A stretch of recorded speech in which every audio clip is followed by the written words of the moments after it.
All right, we are live. We are live. We just starting live directly. No countdown or nothing. And yeah, so we got Hirsch here, and we got Kia as well. And yeah, so today the discussion is basically we got a few discussions we're gonna talk about, but we're gonna do something on travel. We're gonna talk about our a lot of different things about travel because we got different experiences, right? So um we're just gonna hit the angles. But first, let's start with the intro. We'll let Hirsch introduce himself, and yeah, we'll go from there. Okay, my name is HIRSI HAYO, and I'm just traveling on a motorcycle all the way from the United States all the way to Brazil. I'm in Colombia now, and I do make videos, but right now I'm in Bogota, and then hopefully today I get my motorcycle and I can go to where the Mennonites are in Colombia. So that's just what I'm doing, just traveling on a motorcycle in uh, in the Americas. That's what's up, man. Hey, so what you mean? You gotta one more day you get your motorcycle. You got a issue with it, or what's happening? No, just I'm supposed to get it today. It's Okay, just prevent like just normal maintenance, oil okay, changes, tires, yeah, brakes. preventive maintenance. I, Yeah, I haven't done that. I haven't done that since Mexico. So I okay, was like, let me just do it now because I already have 32,000 miles on it. nice. Okay, all right, and yeah, okay. Appreciate that intro, and let's get Kia to intro herself. All right, hold on. Cool. What's up? What's up? Hello, I'm Takia Fame. I am a podcaster, Instagrammer of Black and Beyond America, and I grasp the experiences that I have as a Black American living, working in Mexico, or just any other immigrants or expats who live beyond America. Thank you so much for having me on your show today, Tay. Yeah, no problem. No problem. Appreciate you both for being here. And we're supposed to have one more. You saw in the title who it's supposed to be, but your boy don't be, he like to show up late. So I'm sure, if he can show up, he'll show up. But yeah, you know how he on that different time zone. So we'll see what happens from here on. But one of the things I want to talk about, Hirsch, you hit on it just a little while ago, but the main means of travel that when we're traveling abroad, for me, most of the time it's by air. I'm flying into a place, it's quick, it's easy. I just, I don't know, I'm just used to it, right? So driving, although I'm not opposed to driving, I have made long drives before, and but normally they're all within the United States. So I mean, I've driven from East Coast to West Coast multiple times. Last time being a year and a half ago. But what's when you travel? What's your main mode of travel? Well, like in 2022, 2023, Hmm. it's been basically on the motorcycle. But Yeah, before that, I was just like you, buses, airplanes, yeah. taxis, ferries, boats, uh, basically that taxis. Hmm. But I've done that before, and then now I'm just motorcycle. But how I got to Bogota was on an airplane. Okay, but why did you want to switch to a motorcycle? I mean, think about all the places that it's so Yeah, difficult to get to, yeah, even yeah, on a car. yeah, Like in the video, you were talking about how she got Kia got stuck twice. yeah, yeah, Like like in the motorcycle, you just have so many options, like so many places where no car can go to, and it's right. just easier. If it breaks down, you could put that in a pickup truck, and it was just like the freedom you have. You don't have to worry about like so many of the potholes because I have like a dirt bike, Right. and it was just it's just so much easier to go to places. Yeah. Yeah. When I a couple years ago when I got out of the military, that was like one of the first things I thought about was it was like I was looking at motorcycles. I looked at the Africa Twin, and that's like the same type of motorcycle you have. I think it's a bigger engine, slightly bigger engine. Much But bigger. yeah, so I just thought about it. I was like, damn, that would be cool, man. Just take this motorcycle and just be. But I don't even know how to ride a motorcycle. I don't know nothing about the gears. But I did have a friend, and it's funny. She's Mexican American, but she taught me how. We went on her motorcycle. She had a Harley. We went on her bike and pushed around for a little bit. and I kind of got the feel for shifting gears, but I definitely need more practice to be a real motorcycle rider. But that is very interesting, man, that you can get around, see different parts of the country, take breaks, whenever you want. And the craziest part is you got to pack really light. You got to pack smart and light for that. So that's a different type of travel. But Kia, what's your main mode? What you doing? I think I know already, but go My ahead. main mode of travel is, I would say, of course, flying. Like that's how I get from really A to Z.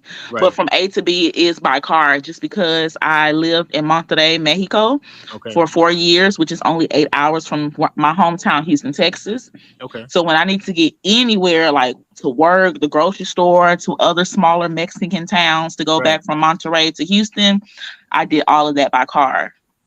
Now I'm not a driver. I don't like driving, but by default, like You had to. I got real comfortable with the roads really quick. Gotcha.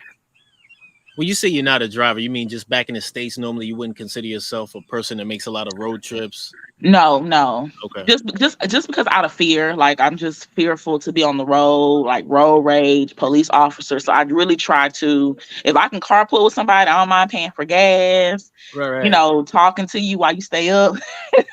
That's funny But you saying all that, but then you driving in Mexico, the place that most people are afraid to drive. because it's not scary. It's propaganda. It is not scary. Mhm. It's really not scary. I agree with you. There's definitely a lot of propaganda on Mexico against Mexico when it comes to that.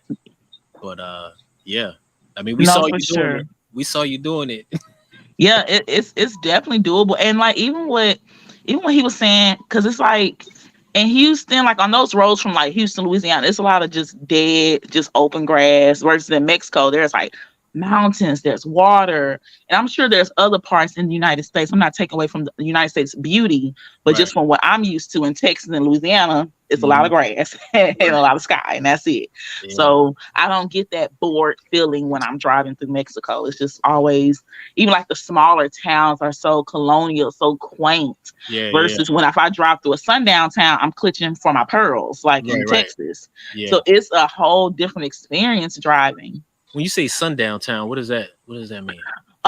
So sundown towns are towns that's still alive and thriving today, but Right. they're towns from years ago where blacks had to be very mindful to make sure they're not in those towns while the After. sun is up. Because if you're caught in those towns while the sun is down, your ass is grass. Damn. And they had the Okay. green book for black motorists, and those books told you which towns to stay away from, hotels that are safe to go to, gas stations, restaurants Dang. that are safe to go to. So, And this is in yeah. Texas. Oh, they're all in the South, but there's Okay. quite Okay. a few in Texas. Right. Yes. Right. Jesus. So I just the way that I take precaution of driving through cartel territory, I do the same thing with sundown towns. Like I'm Gotcha. not stopping for gas there. I'm not asking for help. I'm not getting a snack. I'm not getting anything to eat. Like I'm going straight through them. Damn. I think I've heard the term before, but it never really stuck with me what they were talking about. Huh. Yes, they're Okay. very well alive. They're alive and thriving. They're alive, Mm. and they know everyone there. So like I would Right. stick out. Like I would stick out. Like what am I doing there? Like what is she? Is she here to start trouble? Is she versus when I'm in like smaller Mexican towns, even like cartel territory? Like it's not, oh, is she here to start trouble? Like Right. she's like we're scared of her. It's like, oh, they're curious. Like, oh, you need help, and Right. so Right. it's like a totally different I mean, atmosphere and just energy. the way I see it when people bring those subjects up is, are you threatening their business? If not, carry on, bro. Like like it more than likely, if you're staying at a hotel, you're at a restaurant, you're probably helping their business.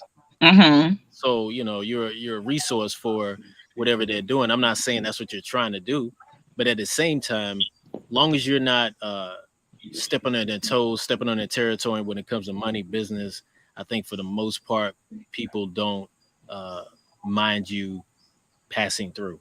You know, um, but yeah, I had we got Chrissy right here. She's a long time subscriber. She said good morning to Tay and the Good panel. morning, Chrissy. Yeah, she's out in California. Good So morning. Yeah. Sometimes we got people that come in and make comments, and most of the time you got a lot of people, man, they don't make any comments. They're viewing, which is cool. But we need to inform our people how to support on these type of platforms. I'm gonna tell y'all, like I think Hirsch, I saw your last video. Let me go ahead and click this banner off right quick because I'm kind of going off on a rant. But I saw your last video from a month ago and the one before. I think it's almost like at 500,000 views, bro. The one on Eid, I think, in Mexico. Yeah. Yeah, that's what's up, bro. You getting some Congrats. yeah, you get some traction for real there. So Too bad I didn't get paid because I wasn't monetized. what you mean it wasn't monetized? Well, at the time, the channel wasn't monetized. Oh, the channel wasn't but you can go back and monetize that video if you're monetized now. Yeah, but just like all the views, 90% of the views come in like a short span. Of course, it like Uh, now it's trickling in, but before that it was just right. the 75% or 80% didn't get monetized. So it's no longer Eid, right? Eid is a No. month, right? Yeah. So that's Yeah. probably going to be a seasonal thing. Every Eid, even though it's old, people probably still check in on that one. So Yeah, maybe, yeah. make sure you have your commercial set in there so you get paid more too. Okay. Yeah, we can talk about that offline, whatever. Um, but yeah, let me what's the next question we had? Oh, yeah, this goes right on in line. Travel plans for the near future. What y'all thinking about? Got any? Well, I know, like I said, I used to live in Monterey. Mm, In September 1st, I moved into Playa del Carmen okay. just because I wanted something different. I've lived in Monterey for 4 years. So, Monterey is the third largest city in Mexico. So, that's very industrial, very family oriented, very business rich. Also, Monterey is like, when you break down the name, that means the king of the mountains. So, it's a lot of lush mountains, hiking, everything that I'm not into. So Yeah. I don't necessarily need to be in a big bustling city. I don't need to be in mountains. I'm not really into hiking. So, but Right. I did love my experience there and was there because of my work as an English teacher. But Right. now that I've got off the classroom, I said, what do I like? Right. Where did I really felt the most at home while traveling through Mexico? Mm, And I came down to a few cities, but Playa del Carmen was one of my cities, which is between Cancun and Tulum. And the reason why I chose Playa del Carmen because it's by the beach. They have great. They want to attract the American dollar. So therefore, there's like I still get that American cuisine that I like, the yeah. American music that I like that I don't get in Monterrey because Monterrey has a lot of like real authentic Mexican Right. mariachi, Cumbia. reggaeton. Huh? Cumbia. Cumbia. Is that the name of that music? They be listening to cumbia. Yeah. Yeah, so it's just like, that's cool and all, but I can't Yeah. I can't get down with that. And until I become fluent, I just can't get down with it right now. So I'm looking forward to go to Playa. And Playa has a very big community of Black people, Right. Black, and of course people of the diaspora. And I Right. really miss that. I miss Mm, that a lot. So I'm looking forward to traveling to Playa. okay. I know the club scene and all that is big there too. So Yes, but it's yes, more and just a lot of expensive there, right? networks. It's more expensive there too, right? Yes, it is, but it's also a trade-off from Monterey because Monterey is very expensive just because it's very Industrial. industrial. It's like very like rich, like Right. it's the richest city in all of Latin America is in Monterey where I used to live. So Okay. people always have the perception of, oh, you're in Mexico, so your house must be $20 a month. Like, no, I'm in San Pedro. Like, Right. put some respect on them people, on them people's money. Yeah. So so it's like to me living in Monterey was like also like living in Houston. So me going to Playa would be no difference. It's That's like living in Houston. that's the image I get of Monterey when I first went there. It was like maybe 2 years ago. I was like, dang, this is like Texas. You know what I mean? Because you're on these big roads, they loop around, and these buildings just pop up out of nowhere. I'm like, and I think I showed a picture and the drone video of Hmm. the end of one of the videos. It showed that skyline. So Yes, it yeah, gives you Vegas vibes. Like you go down to the big malls, like they yep, have malls everywhere. So it's just, to me, it's a equal financial move for me. right. And real quick, Chrissy had a question for you. She said that, is there any point you maybe feel you wouldn't travel the highways, i.e., protest or border blocks? I'm not understand. I know what a highway is, but I don't understand protests or border So blocks. you know how people be like, they have these protests like the government is taxing too much or whatever, or whatever it may be. I don't know, but people just have protests, and sometimes they're demonstrations. A lot of people out in the streets or whatever. Oh, when I gotta get home, I gotta get home. So Right. if I gotta make that, I'm That nobody's move. gonna stand like if they see a car come, they gonna move. So Right. I mean that doesn't fear me. But yes, I have traveled. There's the route that I take to go to back from between Houston and Monterey. Mm. That highway is literally nicknamed the Highway of Death.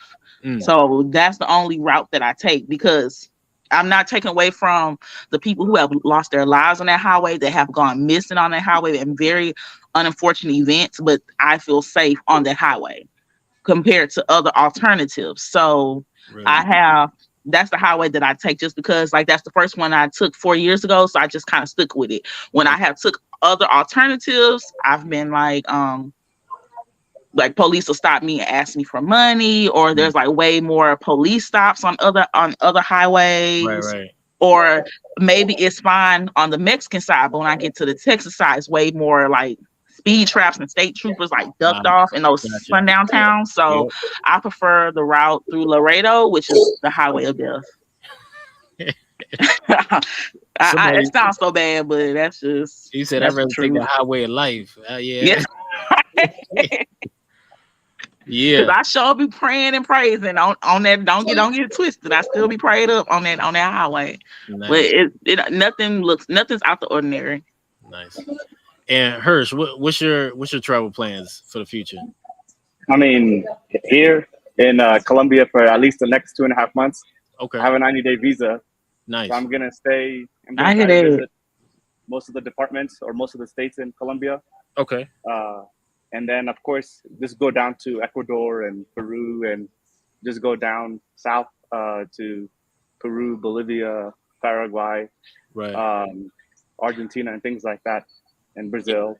Yeah, I heard. I saw on your channel that was the main thing you said you want to travel by motorcycle down to Brazil. So I'm Yeah, like, dang, okay. But yeah, I think 2 months in Colombia, you could actually see a lot. There's definitely a lot to see in Colombia as far as even just the different cities that everybody knows about: Cartagena, Bogota, Medellin. Uh, you Santa know, Marta, right? You know what I mean? Cali. All those places. Yeah, Cali, all those places. And then there's a lot of lesser known places that maybe Colombians visit a lot more. But yeah, I mean, you could probably spend a year in Colombia and be hitting up new spots all the time. And it's not that big of a country. It doesn't look that big on the map, but when you go to different parts of the country, it feels like you went to a different country. It's just they speak the same language. But so yeah, yeah, I'm here. You there? and what's your travel plans? I don't know. I think right now I know I'm gonna be going to the West Coast pretty soon. Maybe even next week. Um, for a little bit, and then I might be hitting up Colombia. You never know. I might be out there pretty soon. Um, but I think overall, I need to get to Africa before the end of this year for sure. Yeah. Which Uh, country? Ghana and Togo. I don't know which one I'm gonna go to first. I might head into Togo first. Hopefully everything is cool there. There's not a conflict doesn't spread. Yeah. Um, and Do you hopefully, have connects out there, or will you oh just be yeah, going I out got there? I got Hmm. family in both of those countries. Okay. But what's crazy is like I actually want to see a lot more of the continent. Like I want to go back, I want to visit my fam and do stuff I got to take care of there. But at the same time, I want to at some point I want to hit South Africa. I want to hit Kenya. Uh, Maybe go back to Tanzania. I did Tanzania years ago, um, but I want to do it again and maybe do it like a straight tourist. I mean, I was a tourist the first time I went there, but I want to do like the whole safari thing, you know, all of that. Just like it's like I'm brand new to Africa. Just go in there like, oh dang, let's go to safari. Oh, that's a giraffe. Let me take a picture of that. Yeah, that's exciting. I'm doing Zanzibar in October. Okay, okay. Yeah, I I'm might. super excited. I'll You're probably gonna be. like Zanzibar. Yeah, Oh, I can't wait. that's You're gonna what. like Tanzania. Oh yeah, I'm super excited about Zanzibar. This has been my dream trip, so it's exciting to like actually go on my dream trip. Nice. Yeah. Once you go there, go to the Serengeti. Go see the animals. Once if you're in Zanzibar, if you already paid for the ticket, you might Yeah. as Okay, you well said spend a go few where? hundred bucks where the animals are, where the safari, Isn't that Serengeti, in and then Kenya? Ngorongoro. Well, they share both, but most of it is on the Tanzanian side. Hmm. Okay, I'm gonna look message you and yeah, cause I'm be out there, so I'm want to just explore. Yeah. That's what Africa is good for. That I feel like it's just a lot to see on the continent. Hmm.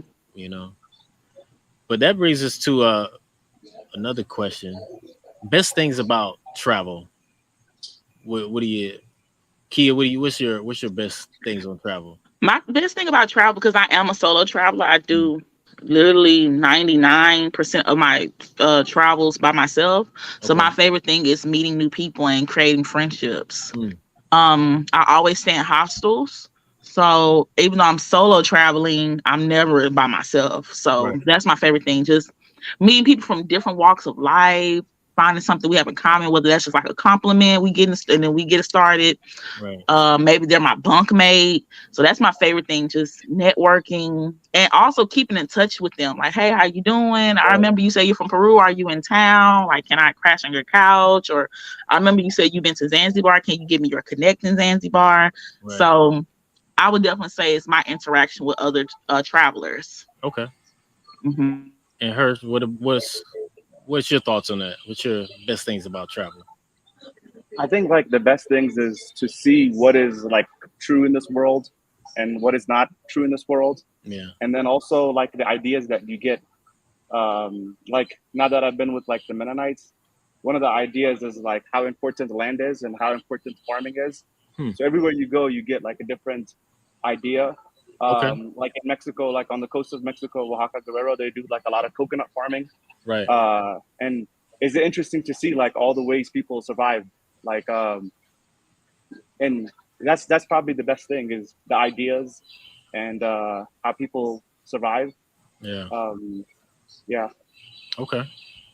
Nice. I think for me, one of the best things about travel is just I do think the sharing of ideas and just getting different, I won't say mindsets, but different mind frames, even like the ways of thinking about things. And that's that comes from like actually talking with people.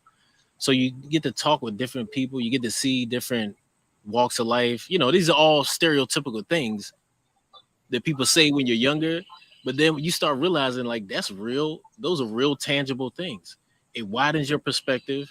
It gives you a better look at the world. Like you're seeing more of the truth of the world.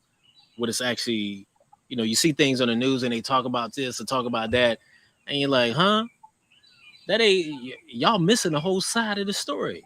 And it's not that you travel just to be able to debunk the news or whatever, but it's it's also just seeing that you have options of different ways of thinking, different ways of life, uh, different pursuits, even. So for me, it's a feeling of that you have more options, more gears that you can shift into. So I don't know. But I mean, one thing I would add is like one of the other best things is this. Maybe like a lot of the world is like pretty much the same, you know. yeah, yeah, It's yeah. I mean, airports are there's the definitely same, that. taxis are the same. Yeah, there's Most definitely things are that. just the same. Yeah, Yeah, everybody has a pursuit of a better life. Everybody wants yeah, to, you know, uh, everybody wants to have a good time. Everybody tries to avoid bad things. They like good food, they like good music, they like all the things that we all like, but they do them differently. They go about them differently. Their pursuits are. It seems like they're prioritized differently, especially coming from the United States. You'll notice Hmm. a lot of differences. What people put as priorities. Also, too, one thing, one thing that sounds very small but it's huge. Is the weather.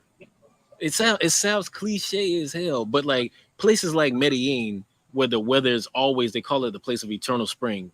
Oh. Guadalajara, Mexico, is also like that, where Mm-hmm. it has enough altitude, but although it's close to the equator, it it never really gets too hot. Even if it gets hot during the day, it cools off in the evening. So it's like this thing where some places you can go and be outside all day, be walking around and barely sweat. Where right here, right now on the East Coast during the summertime, today's actually a good day. It feels like Medellin right here, right now. But most days, if you're out doing anything, you're gonna have to change by midday. Same with a lot of places in Africa. Although I know there's places where that's not a big issue. But I feel like as maybe just getting older, you start noticing that weather factor is huge as well. Mm-hmm. So, but that does bring me to something you hit on, Kia, when we were talking about this as one of the points as well is meeting people and making friends. You mentioned, and I still got me, I still got Hirsch big, but let's uh let's go with you. Hold on 1 second. Let me let me do this. Get you over there. So explain this. You mentioned something about hostels, but when you're meeting people, making friends, uh, hostels, what are the methods you have for doing that? Of making friends, Yeah, joining excursions. Um, I have done things before, like where you know how Airbnb they have the option of you staying at someone's place. Like I have stayed at people's place while they're also in the house. So it just like also just depends on like what type of mood I'm in, like what's the occasion of the trip that I'm taking. right, Um, I've definitely made friends before where I may go into a local restaurant, get close with the waiter, and then they invite me to their carne asada. And now I'm at somebody like random house with their grandma like dancing in the garage. Like okay, so just really being open, not being but also knowing the difference between being gullible and naive, impressionable, and then being like, no, like I know what I want, I know what I want to do, I'm having a good time. So I really that's my favorite thing. And some people may not know what a hostel is, right, but a hostel is another alternative accommodation. So it's like think about instead of going to a hotel, think about paying to stay at like a shared dorm room. So you're in a space where there's like multiple bunk beds yep, and you're in one bed, another traveler's above you, and then there's like 8 other travelers in the same big room with you in their own separate bunk beds. You right, guys share maybe like a common area, kitchen, you guys share the restrooms, and that's my preferred way of booking my accommodations just okay, because I travel by myself. right, And the few times I have traveled with friends, we don't stay in hostels because we get Airbnb, we get a hotel, but I gotcha, also have people to interact with. right, right, There's been times where I've traveled solo in a hotel at a resort and I'm there by myself the whole time because think about it when you go on your family trips or girls trips, mm, when you with your girls, you're probably not thinking like, oh, that girl by herself, let me invite her over. right, Oh, that guy, he looked like he been by himself. You in your own mix. Like, right, don't it's nothing bad about that, but I'm usually that like girl that's by herself okay, versus when it's everyone else by themselves and we're all looking to have that connection, that interaction. right, That's why it's a good place to consider a hostel. yeah. I think, yeah. I mean, you could also do private rooms at hostels as well, too. Yes, Yeah, you're right. You can also do, and you can still get the same thing out. I'm just like I'm extreme budgeter, yeah, so like a hostel can be $10. Like a hostel in a bunk can be right, $10 a night, $8, $12, $30. right. But yes, you're right. You can also do private rooms, and you still get that same. You still get Benefit, the same thing because you're going to be on the rooftop. You can be at the common pool area, and you still can meet other single travelers. So there are other alternatives within a hostel. okay. Let me, so, and Hirsch, what's your method? I mean, like when you like travel, especially like on a motorcycle, you get to meet a lot of people. Like in travels, you meet a lot of people, but a lot of times it's really difficult to make like real friends because it's like, yo, you're only gonna stay 2 weeks or a week or 10 days or something like that. Mm, And then also it's like, think about like all the friends that you really have. they come from like a lot of times, childhood, work, just a lot of time of testing each other and seeing each other in many different situations. Right. So when you travel, like you're really not gonna make, for me, like at least you don't really make friends. There's people that you would like to go back to see again.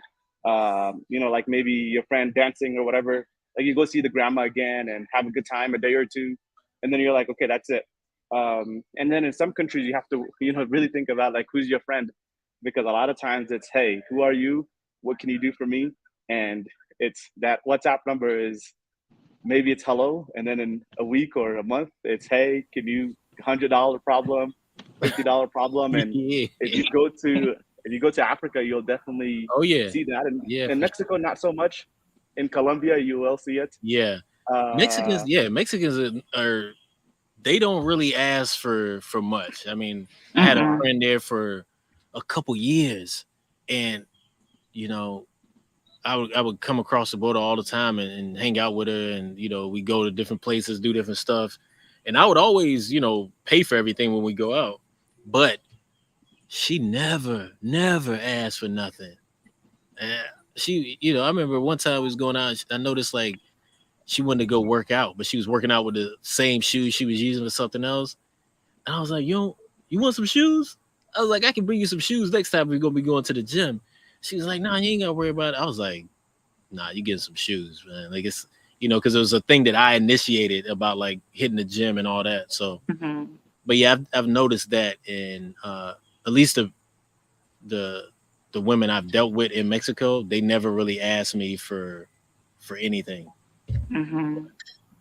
I I think there don't. has to be a good reason why people are like friends. There has to be like a lot of central commonality. It Yeah. just can't be like, oh, I seen you and you were cool and I thought you were cool. You're just objectifying each other. You're objectifying them, they're objectifying you. You guys Right. Mm-hmm. can be cool, cordial, and friendly, but then like real friendship, like where it's just like on equal playing fields kind of, Yeah. it has to be based on like if you're coming from a similar background, or if you have something Yeah. like real deep. But you meet a lot of people. It's easy to meet a lot of people, but it's difficult really making like friends. Yeah. So we got Ace finally made it up in here. What's good with Hey, you, Ace. man? Hey, how you guys doing? What's Uh, happening? oh man, a mess. It's a mess right now. But I had to go get a laser procedure done Yeah. inside my mouth to help with my sleep apnea. So that was interesting. Then I came home and knocked out, and I'm like, wait a minute, I'm supposed to Yeah. be somewhere right now. Yeah. And then I'm looking at the time, and I'm like, I wonder, is that his time or my time? And I'm like, it's probably That's his what that's time. what Hirsch said. That's what Hirsch mentioned before. He was like, "Oh, he probably on some on that Columbia time, an hour Right. behind." But yeah, Right. yeah. I got So people in my apartment at the moment right now too. okay, yeah. So Like, we just go we ahead. just hit some subjects, hitting up everything, and we covered some of the stuff. I mean, obviously, I think methods of travels and traveling, some of the things people already know what's up with you just from the Instagrams and everything else. But we was talking about. I mean, this is something you might be able to hit on too. Is just that whole point there, meeting people and making friends while traveling abroad. What's your what's your method for meeting people and making friends? The most important thing is um, not everybody. Don't treat everybody the same. Be yourself. Don't fall into stereotypes. I think importantly, there's a lot of places like Colombia that gets a bad rap, Right, especially when it comes to meeting women and just people per se. I hate to meet a person, a fellow traveler with this complex of feeling like they're better because they come from a different country, right, and then they come to another country and they complain about everything that the society is living in, and like, oh, I would never do this. I can't do this. right, right. You got to try to learn. Yeah, We have standards, right? But yeah, still, even with our standards, we can learn to be respectful. right, And I think that's one of my best ways of meeting people when they notice that I'm down to earth and I'm willing to learn. that opens up a lot of doors. Yeah. And another thing too is actually understanding the language. That gives you a big help Yeah, yeah, for when it comes sure. to meeting people. Even I would even say just attempting, even if you don't know the language, just attempting to use a few phrases. Mm-hmm. Like I know in certain countries, like France, for instance, you might not speak French, but if you say "Excuse me, can you help me?"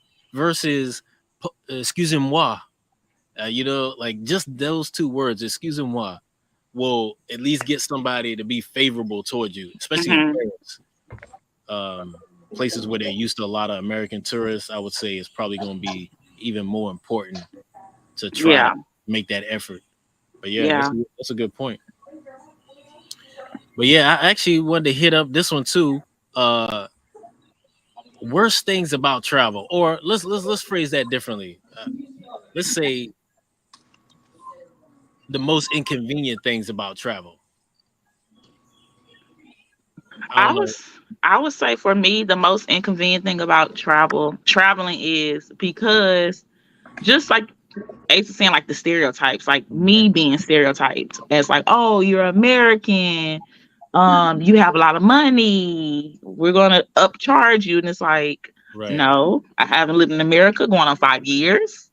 I don't get paid in dollars. I get paid in pesos. Like treat, like, you know what I'm saying? Like I'm going to pay, I'm going to tip, but like don't just run me my pockets to the ground. So I ain't gonna be able to do right, nothing else for the rest of the day. yeah, Um and that's around the world. Like yeah, it's yeah. So that's, I mean, and that's just gonna be something that's gonna, because I don't care to ever live back in the United States. That's just something that I'm really trying to like, I can't get worked up about it right, every time it happens, but it right, is such a like an inconvenience because it's like I'm not the enemy. Like, yeah, so I would say that also. I would say another thing that's just kind of ick about traveling is people's point of view and perspectives who don't travel. So when I post my experiences, it's like, you stay in hostel, you're gonna die. You went there. You're talking to like, you live in Mexico, the cartel. It's just like, it makes me not, of course, like what I do and my purpose is to share my experience, but it's just like just being yeah, around just kind of just closed-minded people. right, yeah. Just the negative. Yeah, closed minded would probably be the best phrase for it. Yeah, I agree with you. It's Exactly. yeah, yeah. I don't know. It's definitely those points are definitely something you got to deal with all the time. Hirsch, what would you say is the most inconvenient thing for travel? I think there's a lot of things. I Yeah, think like most of like day to day is kind of like boring. Like imagine like being on a flight or being on a bus or the logistics of that. So right. there's like a lot of difficulties. It's just haggling with the taxi driver or getting ripped off or Yeah, yeah, yeah. or if it's immigration or if it's like sometimes you have to do 10-hour bus ride or something to get somewhere. Yeah, that on that Uh, motorcycle, yeah. I could see or that being even if you're on a bus is not that fun. Like the trip you and true. Ace did, it was just Yeah, like it was hectic. yeah. So a lot of times those are like most days that's the reality of it. A lot of times it can be boring. Like travel can be boring as well. Mm. Of course it's expensive. And then sometimes you feel like you're not doing the most productive thing, like as you would if you were back in the States. You'd be making money, saving money, but here you can be like spending money and you might not even get the best value for that money. There's a lot of things that can be pretty bad about traveling. It's good. Right. It's not also like what you think of it as, like in the internet or something. Right, right. It's not all roses. I don't think most of it is roses. Right. Uh, I don't know. I feel like it's yeah. I guess you could look at it that way. It depends on like I think with you, how you're traveling on a motorcycle, especially like you're gonna get everything. So you're building up a lot of experiences, a lot of inconveniences, but a lot of treasures as well. But yeah, you got definitely all valid points. Ace, what's your thoughts on that? What's the most inconvenient thing about travel? Mm. I mean, yeah, Kia touched on something important like being overpriced or Right. being taken advantage of because you're a foreigner.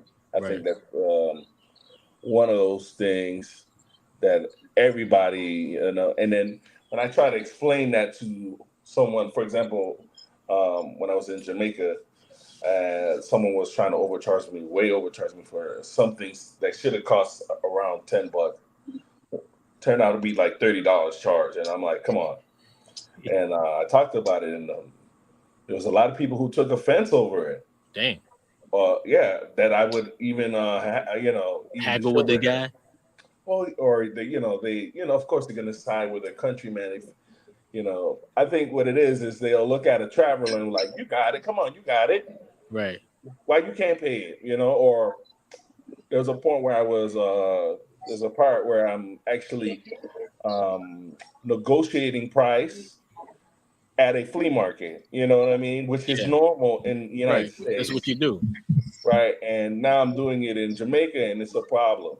I mean, that's the way the game is played. Right. I guess some people don't like me playing that game, um, and that's from I guess from a content creator standpoint, traveler. But Right. yeah, I don't like to be taken advantage when it comes to pricing. Um, the hardest thing about traveling is if we're always doing it is like readjusting to new places as well. You know what I Yeah. mean? Yeah. It's fun, but it's like the challenge of readjusting, Right. and that can take a toll. You know how I travel. Tay knows I don't really be doing too much upfront Planning. planning. So yeah, because of that, I pay the price Right. big time. So that mean I'll be paying if I really need to get somewhere. I'm gonna be paying some high prices to get some places, and Yeah. yeah, that's what it's about. Yeah. I would say for me, yeah, definitely those things of let me shift this over right quick. But those things of all those points are valid. But yes, the inconvenience of being in a new place all the time. Sometimes you get used to a place, even just setting up like this microphone here, this computer, this camera, blah blah, this backdrop. Like I'm here right now, so I kind of done this a few times already, so I'm good. But every time you go to someplace new, it's like, all right, this place is a good price hotel or whatever, or it's in a city I want to be. I want to get some stuff here, but that inconvenience of not knowing how your internet's going to act, not knowing how you're going to set up, not knowing if the workspace is good. That's one of the things. The other thing is it's funny because it's not every place. There's places in South America where Colombia you don't have to worry about it. Mexico you don't got to worry about it. But Brazil, you got different plugs. Europe, you got different Oh, okay. plugs. Yeah. Africa, you got different plugs. And the funny thing is, Europe and Africa, most of the time, their outlets are the same. So you go all over Europe, it's the same one. Brazil got something totally different. I don't know where they came up with their thing.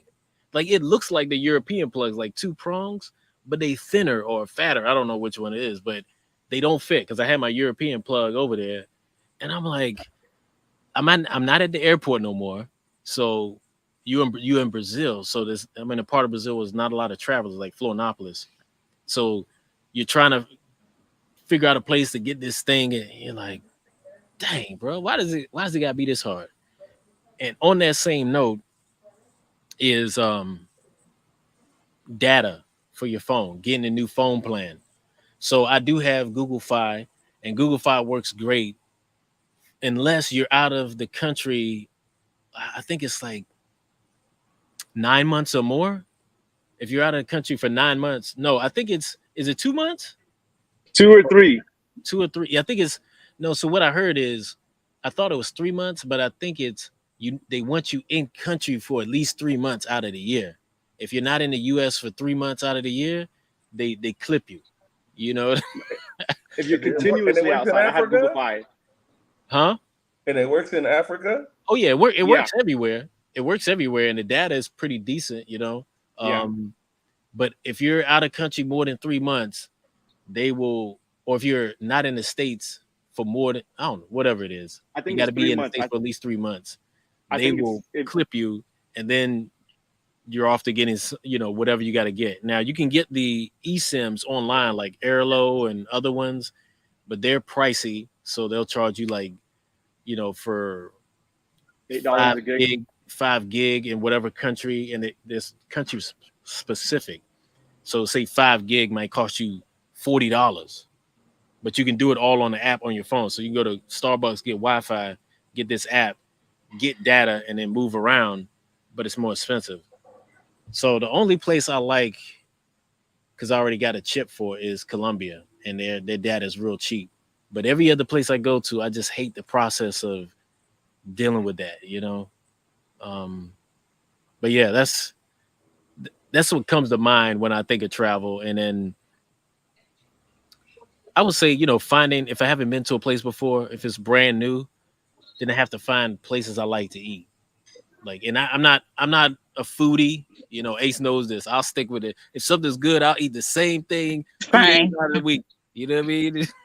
I only need like 3 dishes, and I'll just rotate them for a month. Um. So, but it does suck when you go to a new place and you have to find those places that you actually would like to frequent or go back to, and things like that. So but it's fun at the same time. But it is a process. So, but real quick, let me hit some of these questions. We had like a few questions. I think like two come in that we didn't get to, from Chrissy and from, um, yeah, this one right here. Oh, she wants to know Kia's link to her YouTube channel. It's not working because it's not a YouTube channel. It's a podcast, right? So where can they get your podcast at, Kia? They can, Chrissy, you can reach me on Instagram at Black and Beyond America and TikTok at Black and Beyond America. Okay. YouTube is on the way. What just happened? Okay, hold on a second, y'all. Let me get my camera going. But I think I got an overheating See if problem. I can put the link. Let me see. Oh yeah, let me redo this. Cool. All right, so we on the webcam now. That'll work. Hey, yeah. So okay, that covers that link for that. And can people talk on a panel about a situation where they felt unsafe and how they got out of that situation? Mm. Who wants to hit this one first? We're gonna have to make it short because I know these stories could go. They could go. They could go long. Kia, you up? You got nominated. Okay. So like I was telling the boys the other when I was driving through, I just had a bad season where like I was getting ready to do a solo trip for 2 weeks. The night before, my car got broken into, so I couldn't do that. And then I had to drive from Monterey to San Antonio to meet my mom to get some stuff done Okay. about my car. And as I was driving through the highway of death, the Mexican side, the cartel side, they saw me driving. It's kind of like I have a bad habit of, because I'm like really fearful of cops, but I'm trying to work on that. I have a bad habit of like when I see a cop, like looking at them like, don't pull me over, don't pull me over. Right. So I did that. Not that I was really worried about them. It's just like a more so American thing. I don't be worried about the Mexican cops. But because I looked at them and they saw who I was, they was like, put these lights on. I was so then they got behind me, and they was in like those big 4x4 trucks where there's like men on the back, all dressed in black. All thing you can see is their Oh, man. eyes, and they Okay. have like big rifles across their chest. Yeah, yeah. And I'm just, in the States, you're used to just one officer getting out the car and walking over. But when they pulled me over, it was 5 cops Right. getting out the car, all walking up to my window. And I'm like, oh my God. And at this point, I can kind of understand a little bit of Spanish. I can speak a little bit of Spanish, but I was told a long time ago when I got to Mexico, you do not speak, you do not know Spanish if you ever get pulled over by police officers. Right. And they was coming to my window and they was saying like they was saying I was speeding, which I was not speeding. Right. It's just the fact that I looked at them and they saw me. Right. And they was like, you need to pay. You can pay right now, or we can go to the OXXO and like you can like take money out and like send us the money in OXXO and then your ticket be paid for. But they're saying all this in Spanish, but I'm like, I'm sorry, I don't speak Spanish. Like, I'm not saying lo siento, I'm not saying no hablo español, I'm not saying hola, I'm not saying nothing. Everything is Right. absolutely English to like really get that through. And the main woman who's talking to me was an officer woman, but it was like four men around them, and they're telling her, I gave them everything was stolen, my registration, my driver's license, my passports. I had no identification on me. Um, but I did show them my police report from my car being broken into. And when they Okay. saw my address being living in San Pedro, which I said was the most expensive and richest city of all of that in America, Mm. they just went on a field day. They was like, "Oh, she live in San Okay. Yeah, Pedro." they saw the San Pedro and they was like, okay, yeah, we got something They here. was like, "Yeah, we didn't hit jackpot on her. Yeah. we we done bingoed on her. Like, Yeah. she live in San Pedro." And I was like, I'm just like sinking, like, what did I do? I just made it Mm. worse. And then I just reached in my fanny pack and I pulled out a 50 peso, which is like what, more or less $2 or $3. Right. And I showed it to them like, look, almost like, here go $1,000, take it. Right. Right. Right. They look at each other like, oh, let her ass go. Yeah. Yeah.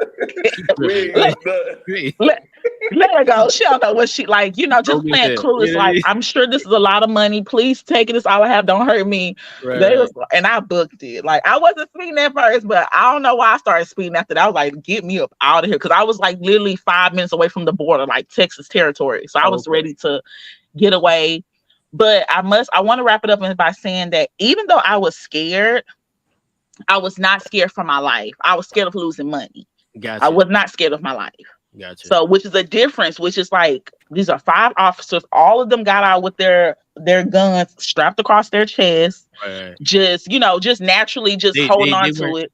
they weren't pointed at you. They They weren't, weren't pointing, they wasn't aggressive. They was right. definitely trying to extort me. Right. But it's Right. like I was still more relaxed and I knew like it wasn't gonna be no worst case scenario. I was gonna like they was gonna be like looking at my stuff and be like, okay, we're gonna take this. Like, this is your ticket. Bye. Right.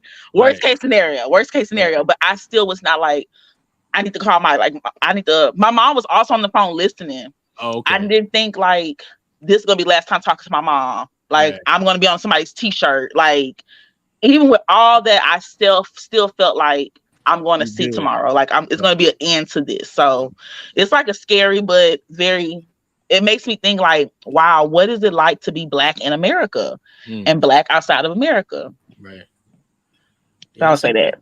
yeah. Hirsch, what about you? You got one?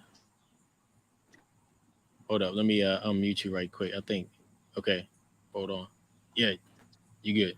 Okay. There's a few, but the one you can hear me? Yeah, okay. Okay.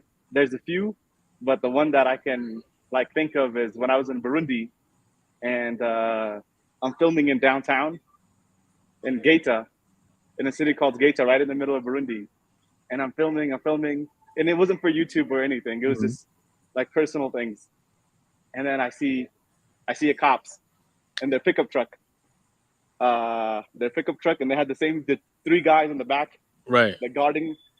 And then all of a sudden, they quickly rush and they just put me and the guy that I was with. They just pushed me in. I said, "Oh shit!" Like it's like a kidnapping almost because you don't. I mean, it says police on it, Right. but it feels like a kidnapping. And then Right. they take me to jail. And then they said, "How'd you get into the country?" Because in Burundi, you need a visa, and you have to get into the country. Like someone has to like sponsor you, or someone Right. has to vouch for you.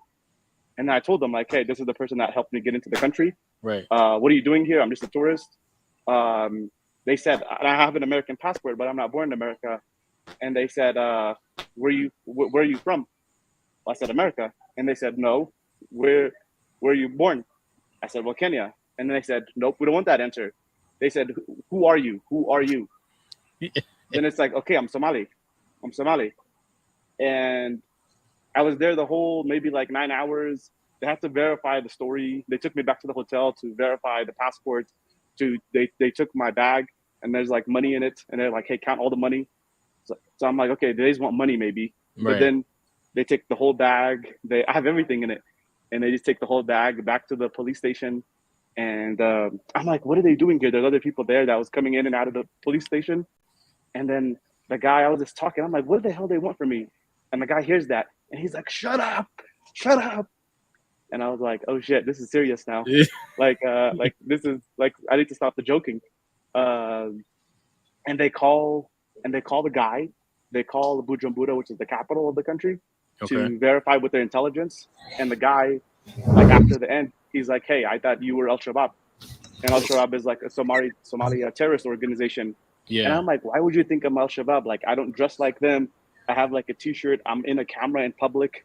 Like this is not in secret. This is public. Right. Like what do you want? And he's just like, well, I thought you were one of them. And the country never had a problem with terrorism. They never Right. did. So I'm like, just because other countries did doesn't mean you have to have that problem. And anyways, I still have the guy's number, Patrick. And I said, hey, Mhm. can I film the country? And he says, hey, you got my number now. You can film anywhere you want. But that was scary because Yeah, that sounds like that That's sounds yeah terrible. scary. yeah that's like they put you in and they took both of my phones because I have two phones with me. Right. So they said, why do you have two phones? I'm like, well, it's suspicious, why do you have two phones? Right. And I'm like, well, if one breaks and or something, and they're just like, dude, there's something suspicious about you. And that's when you get to figure out, like a lot of police, they're not intelligent. Like a lot of intelligence they talk about is just not real. Yeah, I will say a lot of once they once they have I don't know, like I feel like once you're on their radar, everything you've done is suspicious. Everything about your life is suspicious. You know what I mean? Like it can be like that. I mean, I'm not saying they don't have calls. Who knows? They might have had somebody there before that fit a lot of the description. But yeah, that's a serious one. I've never been treated like that. I hope I never do get treated like that.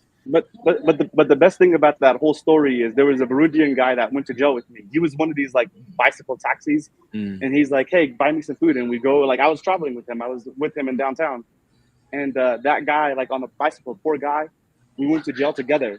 And then after a while, like 2 hours later, they let him leave. So when they let him leave, like he actually went back to the town, got his bicycle, and came back to jail just to make sure that I was fine. So like oh, nice. That was good. Burundian people, they're the most loyal. Like Which I love continent is Burundi. that in? Because I've never heard that country before. Right below Rwanda, they're basically the same Oh, people as the Rwandese. Yeah, Yeah, wow. that's crazy. Tanzania, Congo, and Rwanda is their borders.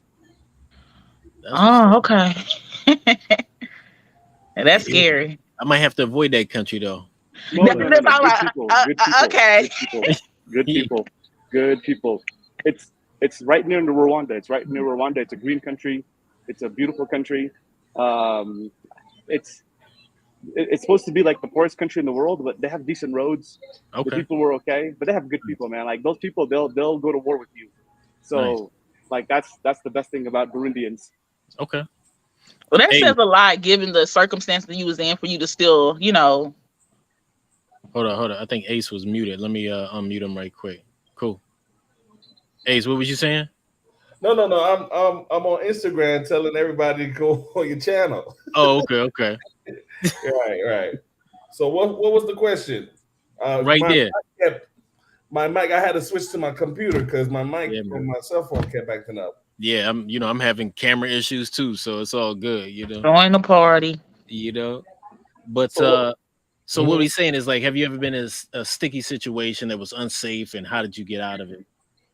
Okay, man, I've been fortunate not to have been in any too much of a sticky situation that I didn't put myself in. I had fights. I have like big brawl fights traveling, but I think I Yeah. put myself in that situation, right? Yep. But as far as like, let me get out of there. I think the closest thing is when me and you were in Crenshaw, and it was telling Oh us, yeah. "Hey, we gotta go, we gotta go." Yeah, yeah, yeah. Yeah, Dude, because we got the word on that later that they had just popped some people like a week before, right?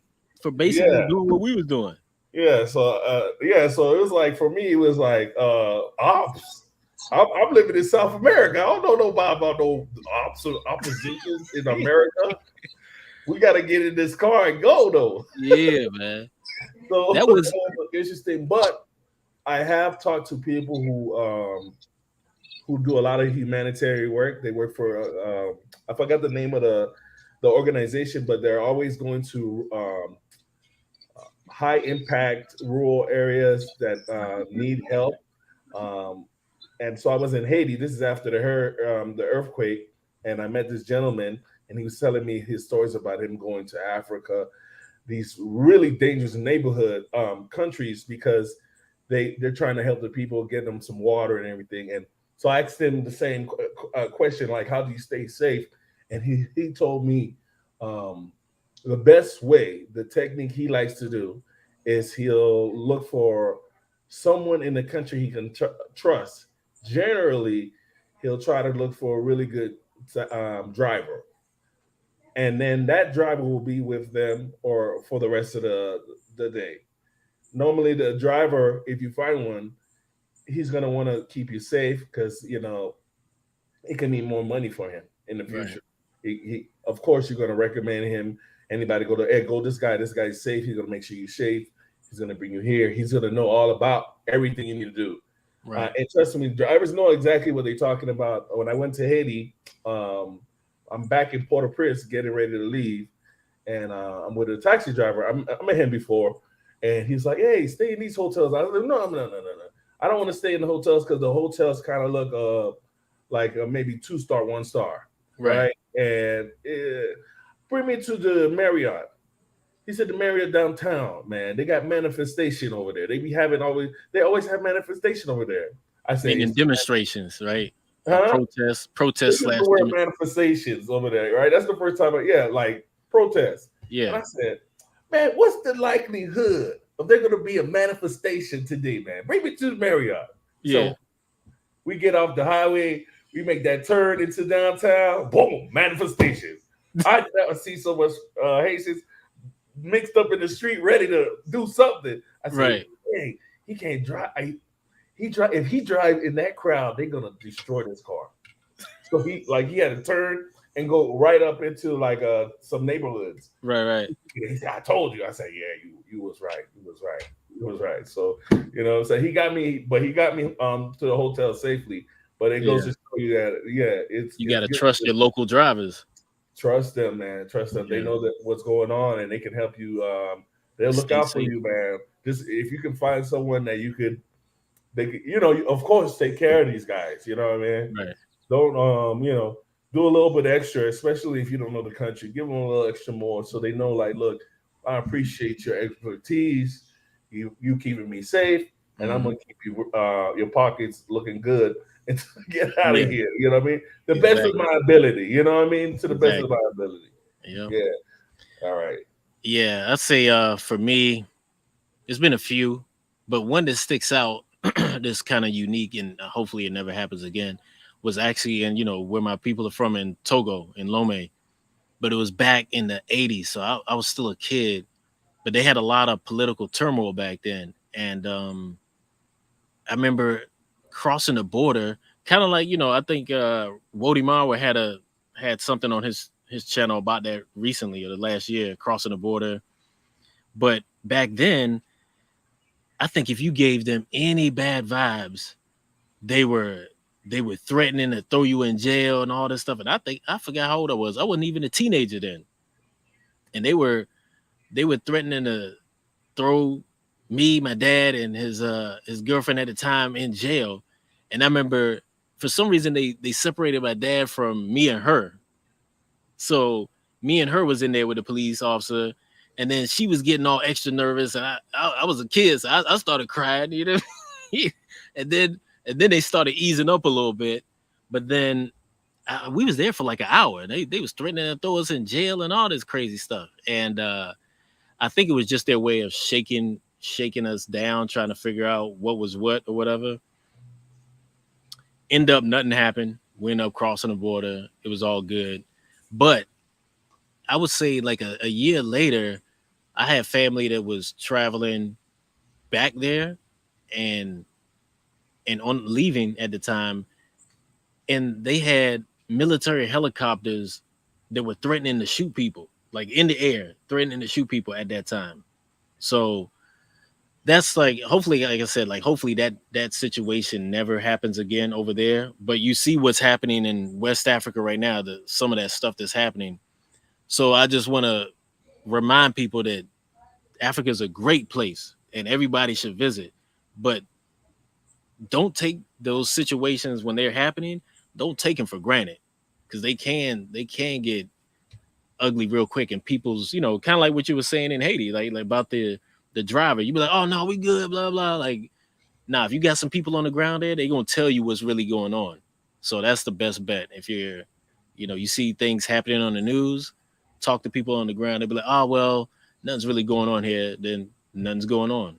But if they say, hey, it's getting a little hot, avoid it, or heed their warning. So that's my 2 cents on that. I don't know why I keep forgetting to put my face here when I'm when I'm talking, but it is what it is. So I got two more questions if y'all still got time. Yeah, sure. All right, this one here is, I don't know. I felt like putting this one in, but when you go back to the U.S., what's your feeling? Mm. I'm gonna start this one off. When I come back, recently when I come back, it's just obviously you you have nostalgia. You hear me, right? Okay. I got some nostalgia. I got also have like it's weird because you're the biggest critic of like where you're from. So like from the DC area, I feel like I need outsiders to tell me places to go visit or revisit because I'm from here, right? They talk about somebody, oh, they made I look up DC on YouTube, and I was like, oh, dang, they did that pretty good. Some places I pass by every day. Like, I ain't worried about none of that. So it's I think the longer I'm away, the more I start to build appreciation for the United States and for what we have, like the ability to just get on the road and just boom, just travel and go for, hit different time zones, hit different climate zones even. Um yeah, so I don't know. That's kind of like my feeling now. It's changed over the years. At some points I come back, I'm like, oh, this sucks, blah blah blah. And some things do suck about being back. It's more expensive, being back here. Other things as well, but for the most part, I'm starting to learn how to appreciate it. I do miss being around my family when I come back. So having that, being around them and doing all their little stuff and watching them, some of the little ones grow and everything, it's cool. But yeah, so what's your guys thoughts, Kia? What's your thoughts when you come back? I guess because I've been fortunate enough to have close proximity to my hometown, living in Monterey and Houston. Yeah. So I haven't ventured off too far for a long period of time to really get homesick. Um, but like you said, there's definitely pros and cons of being home. So even though I'm from Houston, I always have to get like my mom always told me like growing up, like, oh, you need to know like the shortcuts through the neighborhoods, and like I feel like I would never know those shortcuts. Like just being able to cut through a neighborhood, get on the freeway, avoid traffic like that just won't be my destiny because I don't live here. So or being able to have recommendations or people stop me on the street like, hey, how do I get to? And I'm asking the same question. I love being around family and friends when I'm here.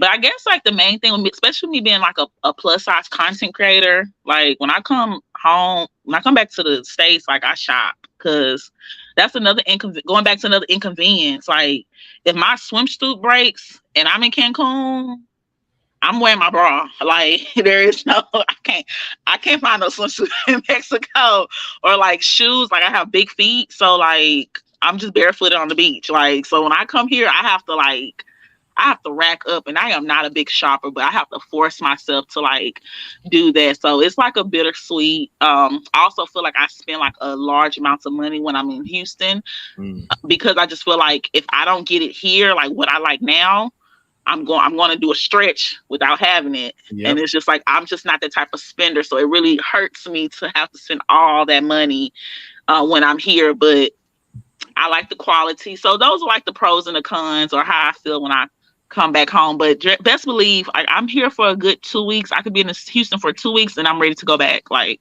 Okay. yeah, I'm ready to go back to Mexico because like that's just to me that's home now. So Okay. yeah. That's what's up. Yeah, I know somebody else has a similar problem as well with some of that So that She hit shopping. home, man. She hit home. She said exactly. Man, yeah, I have issues as well, and I look forward to getting home so I can purchase new clothing, if anything. But it's a weird feeling just getting back home. You know, like Tay say, I'm happy to see my family. Sometimes I feel guilty about it because my nephews are doing so well, and I just see only glimpses of their life. I'm not there. Like if I lived in the city, so it kind of hurts me sometimes. Mm. How I fix that is by trying to maintain communication with them through the phone, but it's still not the same. Um, like the city I grew up in for years, I feel like a stranger now.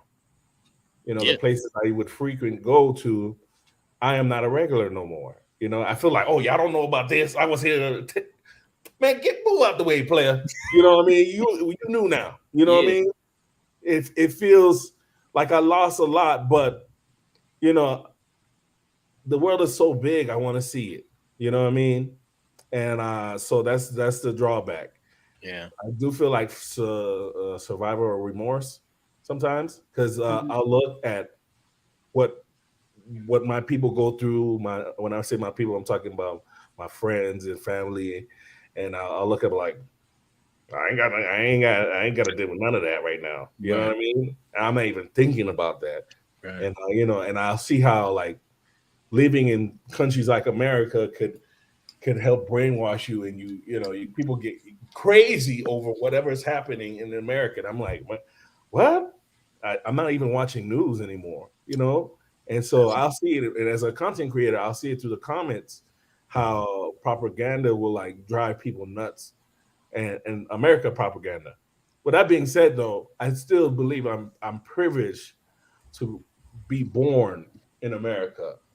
Um, I don't know if would have that proper mindset to do what I'm doing now if I was born somewhere else.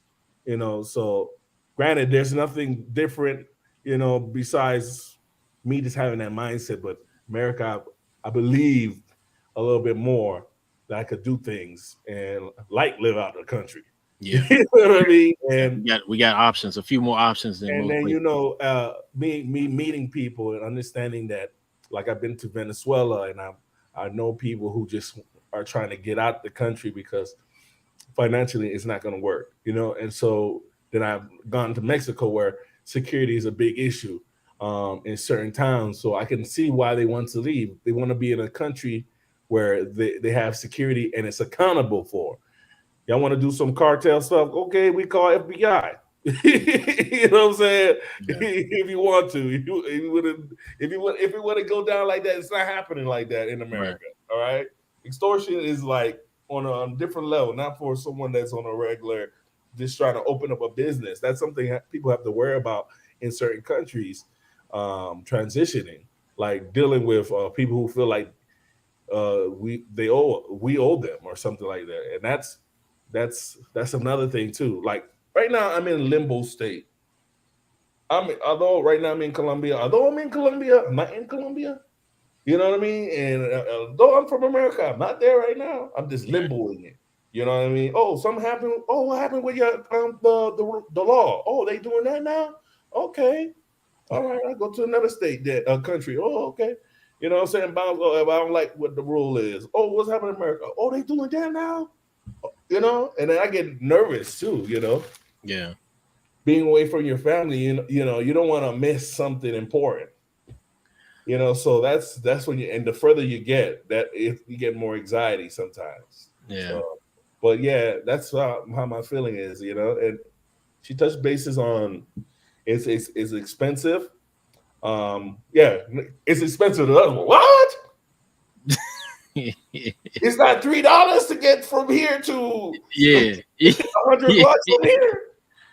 It's What not, the it's, heck? I'm paying $70 to get from here to here. Hell no. oh look, I can't have a meal with the four of us for $30. What? That What? Yeah, part.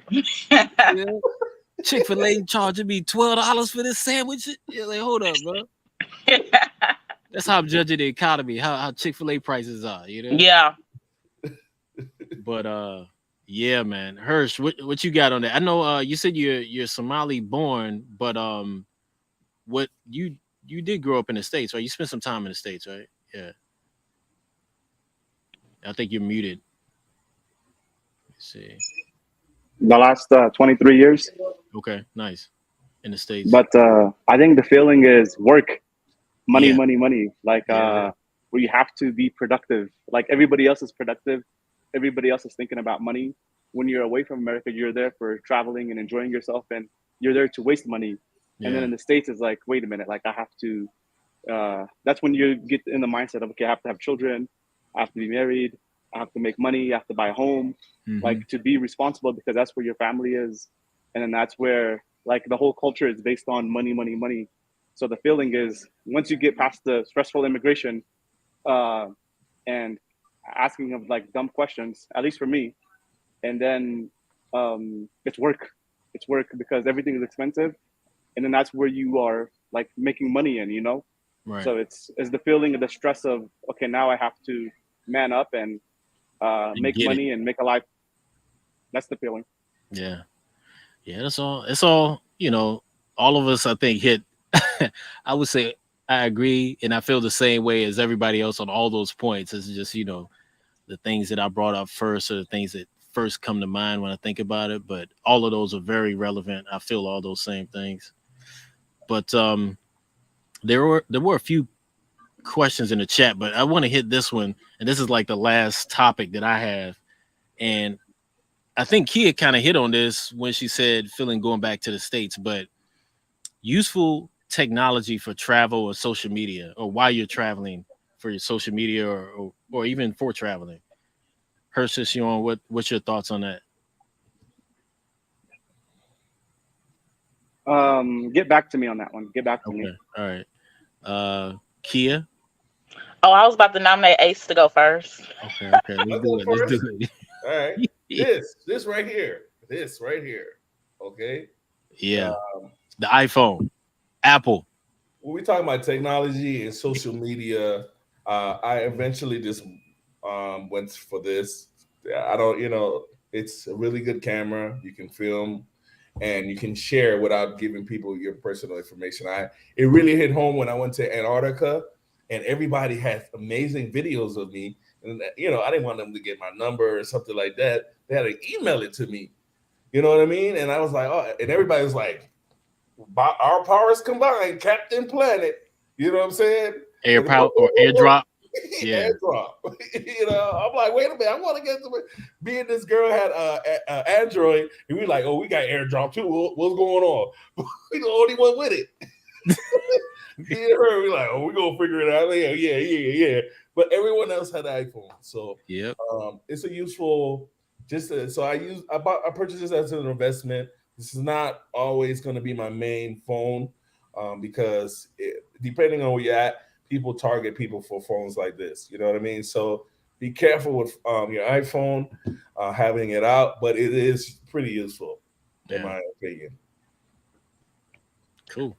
I would definitely say I'm still team Android, but after listening to that, like it's like I need to grow up. I need to grow up, and start making them investments. I told you I'm very economical and frugal with my money, so but It's I'm thinking like okay. It's I need to okay. make those investments. But I do have two Android phones that do come in handy. There one is like off. But like if I'm out and about and like one phone dies, I can just take my SIM card and put in my other Android that's always charged. So I've just recently started doing that. So that's also helpful. I don't go anywhere without my tripod. That's very helpful for technology. Um what else? And I've been just starting because I'm getting my podcast and my content off the ground, like really pushing it full time now that I'm no longer a full time English teacher. So I've been trying to make it a point to introduce myself as Takia Hudson, the creator of Black and Beyond America. So even with that, just really just pushing myself and pushing my social media handle to hold myself accountable has been very helpful. But I'm looking into learning more of useful technologies for my travel needs, first as far as like purchasing a drone and possible another computer or like switching my computers out, because that's traveling is what I want to monetize on my experience and really getting that information out there for other people who's interested in moving beyond America or just interested on what it's like. Right. Yeah. That that drone life is definitely that is a useful thing. You hit on that drone. That's very useful for content creation. Even if you got the, I would say the Mini 3 Pro, the good thing about it is it's under the legal limit weight wise for even to fly in Europe. You don't need a special permit for it. Where I think in Latin America, you're good with the Air 2S and it's a bigger drone, but it does attract more attention. I think like the mini series of DJI drones, they're, how can I say it? They're, people look at them and I've heard this comment before. People have actually said this. Oh, that's cute. And you're flying it. But with the Air 2S, it looks a little mean, especially when it starts coming in. Um, but the mini has 4K at 60, very good image quality. Unless you're getting into low light, then it starts to suffer. But I would say, yeah, definitely Ace hit on it right off the jump. Like the iPhone, until last year or a year and a half ago, I was making all my YouTube videos with this iPhone. So even one of my most viewed videos right now from Pereira, Colombia, was all done with this. He mentioned the airdrop thing, the ability to airdrop. There's also the voice dictation. Like you can take voice memos here and hit a button there, it enhances it, and then I just drop it into my editing software, and that can be a voiceover if I don't have access to the real mic or I don't want to plug it in or something like that. So I feel like Apple makes it easier for content creators, and I'm not trying to shield Apple. I mean, there's other technology that I think is very useful too. One being the main camera that I normally use, but it died because it's getting hot out here and it's getting direct heat on it. Um, but typically, I like the ability to have a higher quality image if I need it. It's not always needed, but I do like having a real camera that I can take dope pictures with. I can take, a different level of video and do different things with it. You have more, I don't know, you can get more nerdy with the imagery on a camera than you can with like a smartphone or a action cam. But they all have their place. So I would say for vlogging, like, Ace is proving it. Like you really don't need more than a GoPro or an action cam of some sort. You don't need to spend a lot of money on tech. But these are some of the things I like to use when I'm traveling. And I would say SSD hard drives, the ones that don't spin.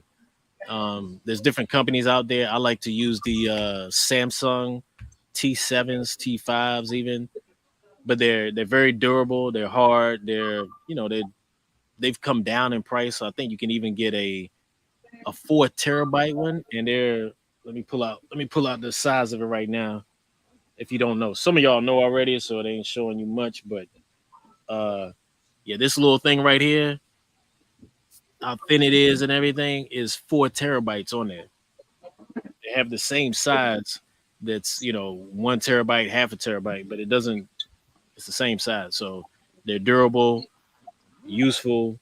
And if you're taking 4K video at 60p, 60 frames a second, you're going to need some hard drives because your video is going to eat up space. So that's a lot of useful technology. I think is crucial for what we're doing. Hirsch, what you got? What you?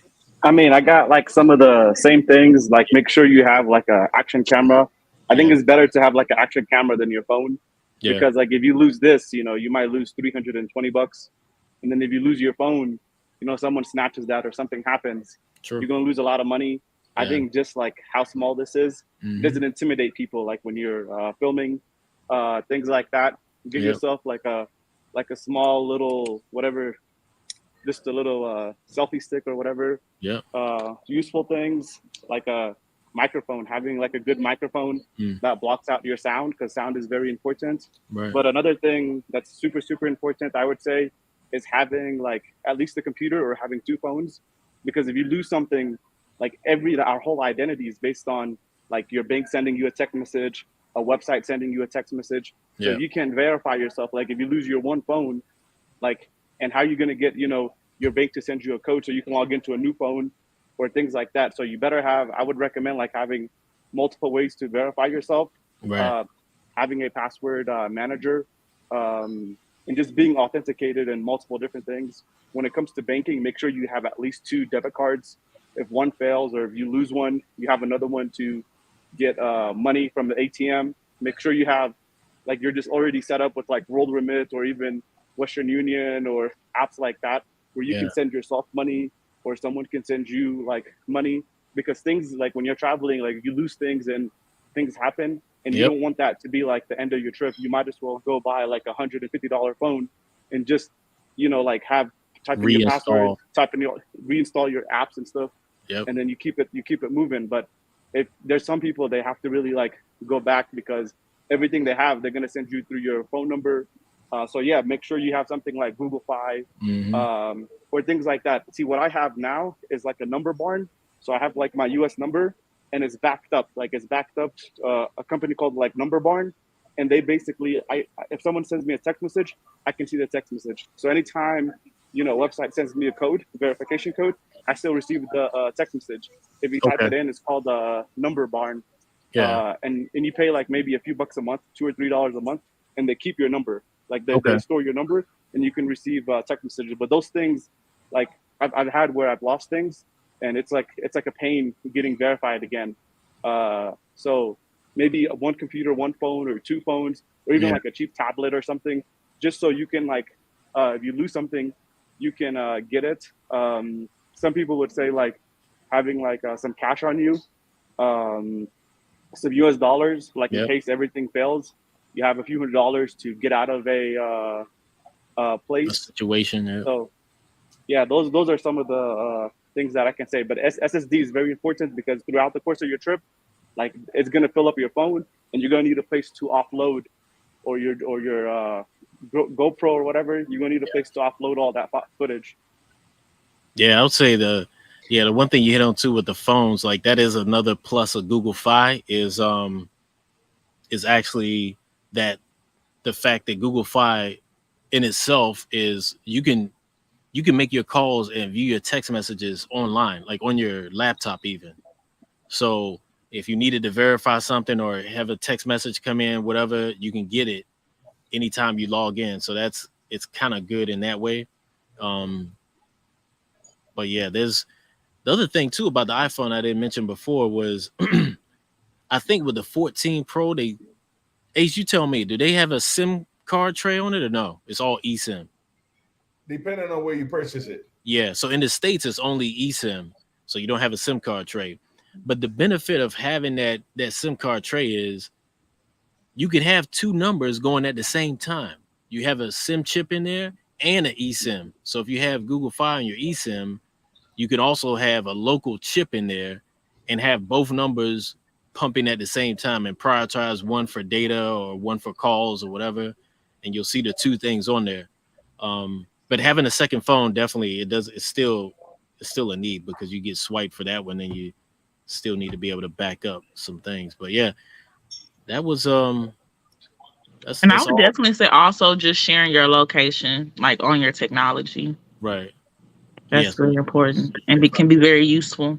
Yeah. You I know, think those Apple trackers are also a good thing to have. Like I have like a few of them in my The motorcycle, in air my bag. tags. Yeah. The air tags, yes, the air tags, and I know like I can check my phone, and I'm like, oh, my motorcycle arrived to Colombia, so I can see that it's at the airport, because there's so many iPhones around.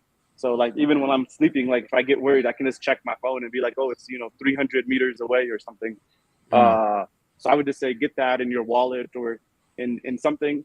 And then the other thing, maybe it's not like a technology, but if you're like a U.S. citizen, make sure you have your passport, and then make sure when you get a passport, make sure you also get your passport card, because in case you lose it or something, because this has happened to me where my bag was stolen in Colombia. The way that you prove your citizenship is with another document. right. So as long as you have your passport card, you go to your embassy and you're like, hey, you just show them that card and you're good to go. and Yeah. you keep them separate. Keep them separate. So make sure you have like multiple copies of like just your ID on your phone, your passport on your phone. Like Right. have just paper copies of just Well, yeah, if you have a passport card, I would say that a good practice is you have a passport card that should stay in your wallet, and your passport yes, should stay in a safe place in your yep, hotel or whatever. Because even in yep, Colombia, a lot of times they ask for documents. The only time where you need your real passport is in Colombia. You check into uh, hotels. They need to see like your entry date, so they need to see your stamp. That's when you need your passport. But I've had police ask me for my passport on the street, and I just pull out my passport card, and they're like, "What's this?" Like, it's a passport card. They're like, "Oh, okay, cool." But especially Kia, as much as you travel in and out of Mexico, you need to have a passport card because I know. I need to that's what it's for. It's really for the like Mexican, drive. yeah, like in Canada border with the land borders, because you Mm-hmm. just come back in, they don't stamp you up. You don't get, although I'm sure you get that paper, so they still don't stamp your passport.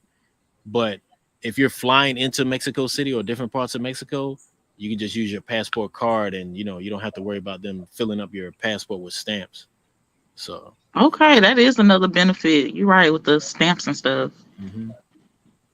But yeah, I think we hit a lot of questions, subjects. Let me see if there's nothing really else in the chat. Somebody said something about some Bible verse or something. So I just shout out to them for that. But There's a question from Casino saying quality of life, I oh guess. yeah, yeah, yeah, yeah. Okay. Yeah, for all of y'all, what city offers the best quality of life and why? I don't know. I'm not even gonna think too hard about this one. I'm gonna just say uh Medellin for weather, uh convenience, and just it's also very close to the United States. So I'm just this question I might change from week to week. So Yeah. I'm gonna just say that right now. But yeah, Ace, what's your Oh man, yeah. This is the same thing. For me personally, I feel like there's so many cities that give yeah, you really good quality of life for the money. You know what I mean? right. So Colombia is one. Cities in Colombia are one of them. Barranquilla, Hmm. the less popular cities, even better. You know what I Right. mean? Um, I was recently in Nicaragua, and you could get yourself a huge house rent for $100. You know what I mean? So that's Mm-hmm. awesome. Yeah. Great time on Nicaragua when I Yeah. was there. So there's so many hidden gems out there. You just got to travel and see what fits for you, and maybe it doesn't need to fit permanently. For that's the thing about that question, because a lot of people, I want a definite answer. No, Right. you don't need one. Just go Right. there, enjoy it, and maybe you want to. Let's see where else you need to go. Yep. You know what I mean? Or you want to go? You could make it fun. Yep. Thanks. Hirsch, what's your um I mean, like Mexico City, probably Mexico City or Salvador Bahia. okay? Probably those were two places where I was like, okay, this is really, really nice. But the most truthful answer probably has to be Columbus, Ohio, because that's where I made money.